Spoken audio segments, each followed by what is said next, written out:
اللہ تعالیٰ نے انسان کو اگر کوئی دولت دی ہے جس کی کوئی قیمت نہیں ہے، جس کی انسان قدر بھی نہیں کرتا، وہ ہے ایمان کی دولت۔ وہ دولت، وہ ایمان جس سے انسان اللہ کی معرفت حاصل کرتا ہے، اس کو جانتا ہے، اس کے ناموں کو پہچانتا ہے اور اس کے افعال کو، کیا وہ کام کرتا ہے صبح سے شام، انسان کی پوری زندگی کے اندر اگر اس کو اس چیز کا آئیڈیا ہو جائے، یہ بہت بڑی دولت ہے۔ پھر نبی صلی اللہ علیہ وسلم سے پیار، پھر فرشتوں سے معرفت، پھر جنت جہنم سے معرفت، آخرت کا کانسیپٹ، پرپز آف لائف، زندگی کا وجود، کس سے دوستی اور کس سے دشمنی، ابلیس کی معرفت کہ ابلیس کون ہے اور آدم علیہ السلام کے ساتھ اس کی کیا دشمنی تھی، قرآن کیا ہے، حدیث کیا ہے، اس زندگی کا منشور کیا ہے۔ اللہ تعالیٰ نے انسان کو اگر کوئی ایسی دولت دی ہے جس پہ اللہ تعالیٰ کہتا ہے فقط اوتیا خیرن کثیرا، تو وہ یہ دین کی معرفت ہے، وہ دین کی ہدایت۔ اور ایک جگہ پہ تو اللہ کے نبی صلی اللہ علیہ وسلم نے فرمایا من یرید اللہ بہ خیرا یفقہہ فی الدین۔ اللہ تعالیٰ اگر کسی کے ساتھ بھلائی کا ارادہ کرتا ہے تو کیا کرتا ہے؟ یفقہہ فی الدین، اسے دین کی سمجھ دیتا ہے۔ اللہ تعالیٰ قرآن میں کہاں نہیں کہتے لا یستوی الذین یعلمون والذین لا یعلمون۔ وہ جو جانتا ہے، وہ جو معرفت رکھتا ہے، وہ جو سمجھتا ہے، جس میں اترا ہوا ہے، وہ برابر نہیں ہو سکتا اس کے جو جاہل ہے، جو جانتا ہی نہیں، جو ناآشنا ہے، جو غافل ہے، جو نیندوں میں اور غفلتوں میں سو رہا ہے۔ اسی طریقے سے یہ علم ہے، یہ ایمان ہے، یہ عمل ہے، یہ دنیا کی سب سے بڑی دولت ہے۔ لیکن اگر انسان اپنے ایمان کا خیال نہ رکھے اور اس کی پرواہ نہ کرے اور اس کو ڈھیلا چھوڑ دے، اپنی زندگی کو ہلکا لے لے یا اپنی ایمان والی زندگی پر کمپرومائز کر لے، تو انسان کا ایمان بجھتے بجھتے بجھتے معصومیت کی وہ آواز، فطرت کی وہ آواز اور فطرت سلیمہ اور عقل سلیمہ کی وہ آواز اور رحمت جو اللہ نے انسان کے دل میں ایمان کی شکل میں اتاری تھی، وہ اس کے سینے سے، اس کی زندگی سے بجھتے بجھتے اسے نفاق اور کہاں کن وادیوں میں لے کے جاتی ہے کہ اس سے بڑا نقصان اور خسارہ نہیں، جو اللہ تعالیٰ کہتے ہیں والعصر ان الانسان لفی خسر۔ تو یہ شروعات کہاں سے ہوتی ہے کہ انسان میں سب سے پہلے نسیان آتا ہے عن ذکر اللہ، اللہ کی یاد سے، اللہ کی پہچان سے، اللہ کے افعال سے، اللہ تعالیٰ کے کرشموں سے، اس کے معجزات سے اور اس کی صفات سے۔ اور یہ کب ہوتا ہے؟ جب وہ اللہ کی کونی اور شرعی آیات یعنی قرآن و حدیث کے اندر جو اللہ کا ذکر ہے اور جو اس پوری کائنات میں اللہ کا ذکر ہے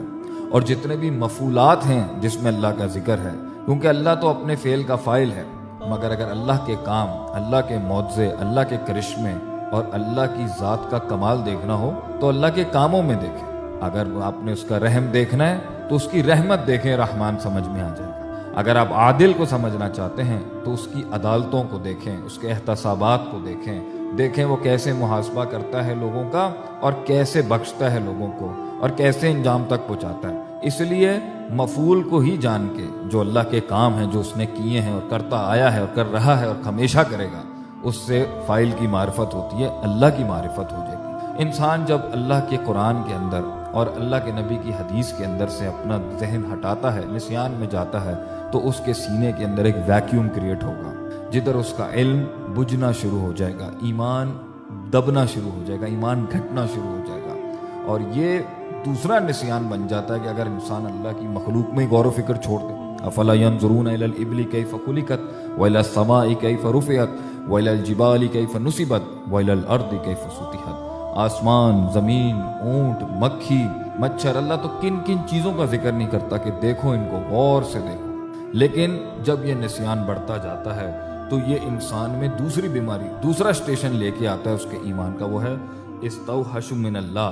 وہ اللہ سے وحشت دلاتا ہے انسان کو، اللہ والوں سے وحشت دلاتا ہے، اللہ کی باتوں سے وحشت دلاتا ہے، اللہ کے ذکر سے وحشت دلاتا ہے، اور انسان کا دل کرتا ہے میں بھاگ جاؤں، جب بھی دین کی باتوں میں بھاگ جاؤں، مالک کا ذکر ہو میں بھاگ جاؤں، قبر کا ذکر ہو میں بھاگ جاؤں، میں دور ہو جاؤں، مجھے اس کی طرف کوئی ترغیب نہیں ہو رہی، میرا دل نہیں مانتا ان کو سننے کا۔ اور یہ آہستہ آہستہ بڑے دین والے اور جو دین کی طرف کوشش کر رہے ہیں، سب کے ساتھ یہ ایسا ہوتا ہے، ہم اور آپ سبھی اس کا شکار ہو جاتے ہیں اور انسان میں یہ وحشت پیدا ہوتی ہے۔ And at the same time اسی لمحے اور انہی اوقات اور انہی لحظات اور انہی دنوں اور انہی ایام میں رغبت الی دنیا بھی شروع ہو جاتی ہے کہ انسان کو دنیا سے رغبت ہو جاتی ہے، اسے دنیا کی وہ چیزیں جو اللہ سے دور کرتی تھیں اس میں اس کا دل لگنا شروع ہو جائے گا، اسے محبت ہونا شروع ہو جائے گی، اسے ان کی طرف ایک دلی کشش محسوس ہوگی، غلط کاموں سے، وقت کو ضائع کرنے سے، فضول چیزوں کے اندر، لغو لہو کھیل کود تماشوں کے اندر، اور وہ اپنی زندگی کو ایک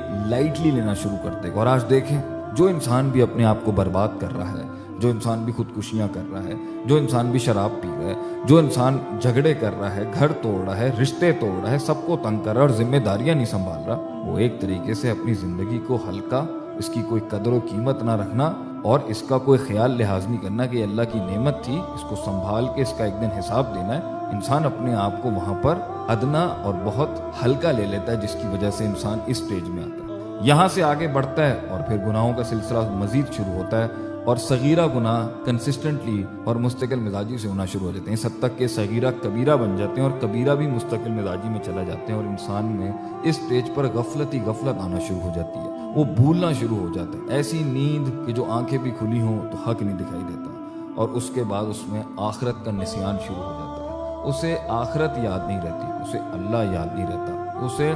یہ نہیں پتا جہنم کیا ہوتی ہے، جنت کی امید نہیں ہوتی، جہنم کا ڈر نہیں ہوتا، قبر کے سوالوں کا خوف نہیں ہوتا، اور روز محشر اور ایک دن جو ہم نے اللہ کے سامنے آتا ہے وہ اس نسیان میں چلا جاتا ہے۔ اور آگے کیا ہوتا ہے؟ وَتْمَأَنُّ بِهَا، اس میں ایک طمانینت آ جاتی ہے، اطمینان آ جاتا ہے دنیا کے اوپر، یہ دنیا جو فانی ہے، جس میں خوف ہے، غم ہے، دھوکے ہیں، بے وفائیاں ہیں، اور اس کے اندر کامیابیاں بھی ہیں، مگر اگر وہ عقیدے اور نظریے کے ساتھ ہو، ورنہ تو ایک قانون کے مطابق آپ جتنا کھائیں گے، جتنا کنزیوم کریں گے، وہ آپ کو اس کے اندر سے آپ کو سکون دینے والا وہ مادہ ہی ختم ہو جائے گا، لیکن انسان کا پھر دل لگنا شروع ہو جاتا ہے۔ وَتْمَأَنُّ بِهَا، سورہ یونس میں اللہ فرماتے ہیں کہ اس کا دل میں اطمینان آنا شروع ہو جاتا ہے، وہ اس کے اوپر ٹھہرنا شروع ہو جاتا ہے، اور وہ دنیا کی چیزوں پر راضی ہونا شروع ہو جاتا ہے، اور پھر اس کے بعد اس کے پاس وہ باطل دلائل ڈھونڈنا شروع کرتا ہے تاکہ وہ حق سے بھاگ سکے، اور اپنے اندر دلائل ڈھونڈ رہا ہوتا ہے کہ نہیں، ایمان کی زندگی کے اندر یہ مسائل ہیں، ایمان میں یہ سختیاں ہیں، ایمان کے رستے میں یہ نہیں ملتا، ایمان کے رستے میں کوئی مزہ نہیں ہے، ایمان کے رستے میں کوئی سکون نہیں ہے، دیکھیں دنیا میں ترقی بھی کرنی ہے، جینا بھی ہے، معاملات بھی کرنے ہیں، حساب کتاب بھی کرنے ہیں، اور پھر آگے سے اس کا دل فی قلوبہم مرض، مریض ہونا شروع ہو جاتا ہے، فزادہم اللہ مرضا، اور اس کے دل کے اس مرض میں زیادتی ہونے لگتی ہے، اور پھر نفاق اصغر اس کے دل میں آنا شروع ہوتا ہے، جو نفاق اکبر بن جاتا ہے، مائنر ہپوکریسی، مائنر نفاق میجر نفاق بنتا ہے، جب اذا حدث کذب، جب بولے گا جھوٹ بولے گا، واذا عہد فجر، اور جب عہد کرے گا، کمٹمنٹ دے گا تو اس وعدے کی خلاف ورزی کر دے گا، واذا آصم فجر، اور جب جھگڑا کرے گا تو گالم گلوچ، زبان یہاں سے بد تہذیب اور بد اخلاق زبان انسان کی ہو جاتی ہے، اور اس کے آگے ایک ایسا دل کا معاملہ آتا ہے جسے زیغ القلوب بھی ہم کہتے ہیں، جس کی ہم دعا بھی مانگتے ہیں، ربنا لا تزغ قلوبنا بعد اذ ہدیتنا، اللہ ہمارے دل کو نہ پھیر دیں بعد اس ہدایت کے، اور استقامت کے اس لیول پہ آ کے بالکل پرخچے ہی اڑ جاتے ہیں کہ انسان کبھی آتا ہے کبھی نہیں آتا، کبھی نماز پڑھتا ہے کبھی نماز نہیں پڑھتا، کبھی جمعہ پڑھتا ہے کبھی نہیں پڑھتا، کبھی قرآن پڑھتا ہے کبھی قرآن نہیں پڑھتا، کبھی سچ بولتا ہے کبھی جھوٹ بولتا ہے، یہ آخری سٹیجز ہوتی ہیں اس حد تک کہ انسان کے دل پہ ران، دل کے اوپر ایک زنگ اتنا ہو جاتا ہے، اور پھر حتی تعلق قلبہ، اس کے دل کے اوپر کالک ہی کالک چھا جاتی ہے، حق کی معرفت کھو بیٹھتا ہے، منکر کی معرفت کھو بیٹھتا ہے، حق کو منکر جانتا ہے اور منکر کو حق جانتا ہے، معروف کو منکر سمجھتا ہے، منکر کو معروف سمجھتا ہے، نیکی کو ناکامیابی سمجھتا ہے اور برائی کو کامیابی سمجھتا ہے، اور انسان کا ایمان جب یہ گچ مچ ہو جائے اور حق باطل کی اسے تفریق نہ ہو، اور وہ نسیان میں، غفلت میں، معصیت میں، کبائر میں ڈوبا ہوا ہو، ہدایت آنے کے بعد یا آئی بھی تھی یا اس کو دھتکار دیا، یا زندگی بھر یہ معاملات ہی سمجھ میں نہیں آئے کہ حق کیا ہوتا ہے، باطل کیا ہوتا ہے، زندگی کیا ہوتی ہے، مقصد کیا ہوتا ہے، لوگ کیا ہوتے ہیں، حقوق کیا ہوتے ہیں، اللہ کیا ہوتا ہے، بندے کیا ہوتے ہیں، آخرت کیا ہوتی ہے، دنیا کیا ہوتی ہے، مقصد کیا ہوتا ہے، انجام کیا ہوتا ہے، اس سے بڑی ایمان کا نقصان اور ایمان کا کم ہونا انسان کا سب سے بڑا خسارہ ہے۔ اللہ تعالی ہمیں ان سارے سٹیجز میں جن درجوں میں سے ہم گر کے اپنے ایمان کو اس کا نقصان کر رہے ہیں، ہمیں اس کو احسان کے درجے پر، ایمان کے درجے پر، اسلام کے درجے پہ پہنچانے کی توفیق اور محنت کرنے کی توفیق